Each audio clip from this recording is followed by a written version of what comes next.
Assalamu alaikum everyone, welcome to my channel Microbiology with Huria Khan. So today my lecture topic is growth. So in this video we will discuss about the growth and the phases of bacterial growth and how it is grow through binary fusion.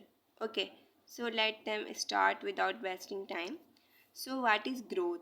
Growth is actually an equation of biomass, means increase in all the component of an organism leading to cell division और reproduction. अच्छा, बहुत सारी जगह बच्चे इस चीज़ में जो है थोड़ा कंफ्यूज हो जाते हैं कि भाई ग्रोथ और जो है रिप्रोडक्शन में क्या फ़र्क है। इस चीज़ में मैंने बच्चों को बहुत कंफ्यूज होते हुए देखा है। तो देखें, जो ग्रोथ होती है उसमें क्या होता है, जो जितने भी बॉडी के जो है कंपोनेंट्स होते हैं ना, वो इंक्रीज़ होते हैं, वो बढ़ते हैं। लेकिन रिप्रोडक्शन में क्या होता है, नंबर ऑफ सेल बढ़ते हैं, यानी कि प्रोजेनी बढ़ती है। समझ आ रही है? तो ग्रोथ मतलब कि किसी चीज़ का बढ़ना और रिप्रोडक्शन मतलब मल्टीप्लाई होना। Okay, so two are different things. Okay, so please be careful and keep in mind what I tell today because it's very important for you. Now, bacteria multiply by binary fusion, asexual reproduction, the process in which a parent cell is split into two daughter cells with approximately equal size. Okay, तो यहाँ पर भी थोड़ी confusion आपको clear होगी। अब मैं दिखाऊंगी किस तरह से जो है ये बाइनरी फ्यूजन होती है। सबसे पहले होता है क्या है, bacteria cell first can be seen to enlarge और इनलोंगेटेड। इस तरह का आपको एक बैक्टीरिया सेल नज़र आ रहा है, ठीक है। फॉर्मेशन ऑफ ट्रांसवर्स मेम्ब्रेन, ठीक है, एंड न्यू सेल वॉल। अब देखें किसकी ट्रांसफ्यूजन हो रही है, मतलब कि फ्यूजन किस तरह से, एक सेल ये इस तरह से हो रहा है डिवाइड, ठीक है। फॉर्मेशन ऑफ ट्रांसवर्स मेम्ब्रेन, तो ये दोनों अलग हो रहे हैं, तो दोनों की जो है न्यू सेल मेम्ब्रेन और सेल वॉल बन रही है इस तरह से। The new membrane and cell wall grow inward from the outer layer. अब देखें इस तरह से ये अलग अलग करके फिर अलग अलग सेल बन रही है और इस तरह से ग्रो हो रहे हैं। That is binary fusion. Okay, अब देखें यहाँ पर भी मैं आपको थोड़ा सा दिखा रही हूँ कि किस तरह से सेल एलोंगेट्स एंड डीएनए रिप्लिकेटेड। इस तरह से ये सेल वॉल है, ये प्लाज्मा मेम्ब्रेन है, ये सारा इसका जेनेटिक मटेरियल यानी कि डीएनए है, जिसको हम न्यूक्लियर एरिया कह रहे हैं। इस तरह से फिर क्या हो रहा है, दूसरे में cell wall and plasma membrane began to grow inward. अब देखें ये सेल मेम्ब्रेन और ऊपर वाली सेल वॉल दोनों ग्रो होना शुरू हुई। जब ये दोनों बन गई उसके बाद क्या होगा, cross wall form completely around divided DNA. अभी बिल्कुल दोनों एक दूसरे से सेपरेट हो गए, इट्स मीन ये दो सेल बन गए, ठीक है। यहाँ पर पूरा बैक्टीरिया बताया हुआ है, ठीक है। ये देखें इस तरह से हमें ये नज़र आएगा। डीएनए न्यूक्लियर मेम्ब्रेन एरिया, ये रहा डीएनए न्यूक्लियर एरिया। ये पार्शली फॉर्म क्रॉस वॉल, यहाँ पे जो पार्शली मतलब कि पूरी कंप्लीट नहीं हुई है, पार्शली मतलब थोड़ी हुई है, ये बाहर वाली सेल वॉल आपको नज़र आ रही है। तो इस तरह से होगा। अब देखते हैं जनरेशन टाइम क्या होता है, ठीक है। जनरेशन टाइम हम सुनते हैं बहुत इसमें माइक्रोबायोलॉजी में, तो जनरेशन टाइम हम कैसे कहते किसे हैं, a time required to double the microbial population to complete the cell division under optimal condition is called as generation time और डबलिंग टाइम। जनरेशन टाइम हम किसको कहते हैं, मतलब कि वो टाइम जो रिक्वायर्ड हो डबल होने में, ठीक है। जो माइक्रोबियल पॉपुलेशन है उसकी सेल डिवीजन कंप्लीट होने में, सेल की डिवीजन वो एक से दो बनने में जो उसकी कंप्लीट हो रही है, that is called doubling time और जनरेशन टाइम। इसको हम दोनों कहते हैं, इसको हम डबलिंग टाइम भी कह सकते हैं और जनरेशन टाइम भी कह सकते हैं, ठीक है। अब ये देखें नीचे, सॉरी थोड़ा मैं इसको और आपको दिखाती हूँ। Commonly it is 20 to 30 minutes, मतलब ये नॉर्मली जो एक जनरेशन कंप्लीट होगी इसकी 20 से 30 मिनट में होगी। Some time 18 to 20 hours. अब कौन सा है जो ज़्यादा टाइम ले रहा है, माइकोबैक्टीरियम ट्यूबरकुलोसिस। ये क्यों ज़्यादा टाइम ले रहा है, you already know about Mycobacterium tuberculosis, ठीक है। क्योंकि ये खतरनाक बैक्टीरिया है, इसकी सेल वॉल कोटेड होती है, हार्ड होती है, तो उसको बनने में भी टाइम लगता है। और जिस तरह ये होस्ट में जाकर उसको इन्फेक्ट करेगा, फिर उसमें भी इसको टाइम लगता है। तो इस तरह से इसका ये घंटों में चली जाती है इसकी डिवीजन। ठीक है, अब हम बात करते हैं growth occurs by 4 phases such as. कौन कौन से फेसेस होते हैं? लेग फेस, जिसको हम लोगरिथम फेस या एक्सपोनेंशियल फेस भी कहते हैं। उसके बाद स्टेशनरी फेस और डिक्लाइन फेस। ठीक है, लेग फेस, हम लॉग फेस की बात नहीं करें क्योंकि आपके माइंड में आएगा कि भाई लॉग फेस तो यहाँ है ही नहीं। ठीक है, तो यहाँ पे सिर्फ ये ही बताए मैं, लेग फेस, लोगरिथम फेस या फिर एक्सपोनेंशियल फेस, ये सारे तीनों एक ही के बयान में।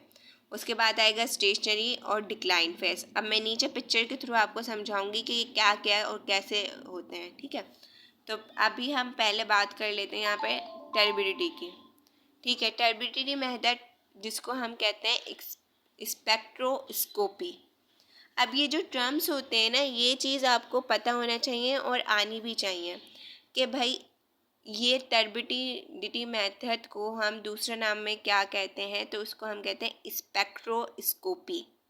स्पेक्ट्रोस्कोपी। ठीक है, दोबारा से रिपीट कर रही हूँ। When a culture is inoculated in broth, अगर हम कल्चर को, जब हम कल्चर को इनोकुलेट करते हैं ब्रॉथ मीडिया में, जो लिक्विड मीडिया होता है, incubated and check by spectrophotometer, उसको हमने इनक्यूबेट किया और फिर हम स्पेक्ट्रोफोटोमीटर यानी कि उसकी टर्बिडिटी से चेक कर रहे हैं, ऑप्टिकल डेंसिटी यानी ओडी जिसको हम कहते हैं, OD stand for optical density, उससे हम चेक कर रहे हैं after the required time period, commonly at the wavelength of 600 nanometre. फिर हम इसकी वेवलेंथ भी देख रहे हैं। ठीक है, तो इस तरह से जो है ना होती हैं। अब ये देखें, इधर से मैं थोड़ा आपको समझाती हूँ ये फेजेस किस तरह से हो रहा है। Lag phase, log phase, stationary या दैट या डिक्लाइन फेस, इसको दो नाम के हैं इसके भी। अब देखें, जब ये इसकी डिवीजन स्टार्ट हुई, यहाँ से होते होते होते इधर इसके बिल्कुल यहाँ पर आ गई, ये डिवाइड हो रहा है। स्टेशनरी फेस में आके इसकी ग्रोथ जो है वो नॉर्मल हो जाएगी। फिर डेट एंड डिक्लाइन फेस की तरफ ही नीचे जा रहा है, जब उसका जो है वो लाइफ स्पैन ख़त्म हो रहा है तो वो नीचे की तरफ आ रहा है। ठीक है, तो लेग फेस, जब उसकी डिवीजन, अब लेग को इतना ऐसे समझ लें कि प्रिपेयर होना। ठीक है, प्रिपरेशन उसने स्टार्ट कर दिए कि अब उसको डिवाइड होना है। लॉग फेस में आके उसने डिवीजन स्टार्ट की, स्टेशनरी पे आके उसकी डिवीजन नॉर्मल हुई, उसके बाद वो नीचे की तरफ गया तो यानी कि उसकी डेथ यानी होना शुरू हो गया, डिक्लाइन फेज स्टार्ट हो गया किसी भी माइक्रो ऑर्गेनिज्म का। ठीक है, तो इस तरह से उसका ग्राफ आपको ग्राफिकली शो होगा, ये ग्राफिकली रिप्रेजेंटेशन है आप लोगों के लिए। ठीक है, अब हम बात कर लेते हैं, अच्छा इसको थोड़ा मैं आपको नीचे करके और दिखाती हूँ इस तरह से। ठीक है, तो ये 0 पे आ रहा है यानी प्रिपेयर हो रहा है, 50 पे जा रहा है, 100 पे जा रहा है, 150 पे जा रहा है, 200, फिर 300, ये ग्राफिकल बताया हुआ है। ये इनोकुलेशन के बाद बता रहे हैं, जब आपने इनोकुलेट कर लिया है इसको, मीडिया को। ठीक है, उसके बाद मतलब कि जो भी ऑर्गेनिज्म है उसकी इनोकुलेशन आपने कर ली है। अब ये चीज़ जो है ये क्या है, स्पेक्ट्रोफोटोमीटर का बता रहे हैं किस तरह से वो रीड करेगी, इस तरह। ठीक है, ये है स्पेक्ट्रोफोटोमीटर। लाइट पास हुई, लाइट सोर्स पास हुई, पास होने के बाद जो है पर्सन लाइट ट्रांसमिटेड, अब ट्रांसमिट जो इस तरह से हो रही है, ट्रांसमिट होगी, ट्रांसमिट होने के बाद ये स्पेक्ट्रोफोटोमीटर का बता रहे हैं कि किस तरह काम करता है ना। पास होने के बाद फ़ौरन से बैक्टीरिया सस्पेंशन पे वो पढ़ने के बाद उसकी फ़ौरन से हमें ग्रोथ पता चल जाएगी कितनी उसकी है, सेल नंबर ऑफ सेल कितने काउंट हो जाएंगे। ठीक है, तो इस तरह से स्पेक्ट्रोफोटोमीटर के थ्रू उसके नंबर ऑफ सेल्स हम बैक्टीरिया के काउंट कर सकते हैं, इस तरह होता है। अब कॉलोनी काउंटिंग मेथड हम देखते हैं। कॉलोनी काउंटिंग मेथड किस तरह होता है? By this method colony numbers on a agar plate will be counted and number of cells ml of the sample will be obtained by dilution method, pour plate method. अच्छा, अगर हमने colony counting करनी होती है bacteria की, तो हम क्या करते हैं, दो मेथड करते हैं इसके। एक डाइल्यूशन मेथड होता है और दूसरा मेथड जो होता है वो होता है पोर प्लेट मेथड। दो मेथड्स होते हैं, ठीक है। अब ये जो डाइल्यूशन का मेथड है, ये जिसको हम डाइल्यूशन मेथड कह रहे हैं, पोर प्लेट सेम ही होता है, ठीक है। उसी को पोर प्लेट मेथड को डाइल्यूट किया जाता है बाद में। ये देखें, सबसे पहले हम क्या करते हैं, एक हमने स्टोव बना लिया, एक हमने फ्लास्क लिया, उसके अंदर हमने पानी डाला और उसके अंदर मिट्टी डाल दी, सॉइल जो होती है। अब वो हमारा स्टोक सोल्यूशन बन गया।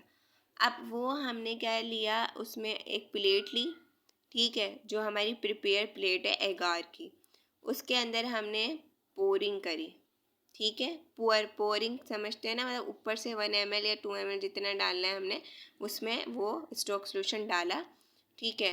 डालने के बाद फिर हमने क्या किया, उसको रख दिया,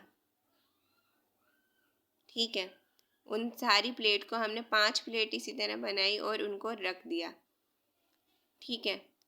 फिर रखने के बाद उनको हमने इनक्यूबेट किया। इनक्यूबेट करने के बाद अब जो हमने वो स्टोक सोल्यूशन बनाया ना, उसमें से हम लेंगे जो है वो, पहले हमने ब्रोथ बना लिया, 9 ml का हमने ब्रोथ बनाया एक ट्यूब के अंदर।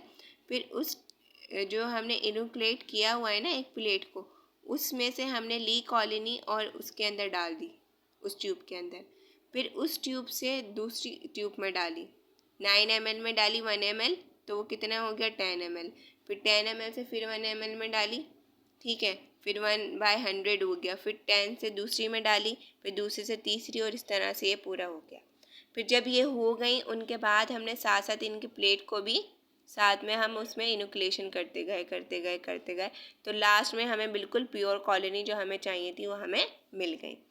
तो ये इस तरह से जो है वो इसका मेथड होता है इनोकुलेशन का, ठीक है। अब हम बात कर लेते हैं इसकी फेजेस की, थोड़ा सा और मैं इसको एक्सप्लेन कर देती हूँ। जो लैग फेज होता है वो क्या होता है, after inoculation there is normally a brief period of adaptation by the cells to the new condition.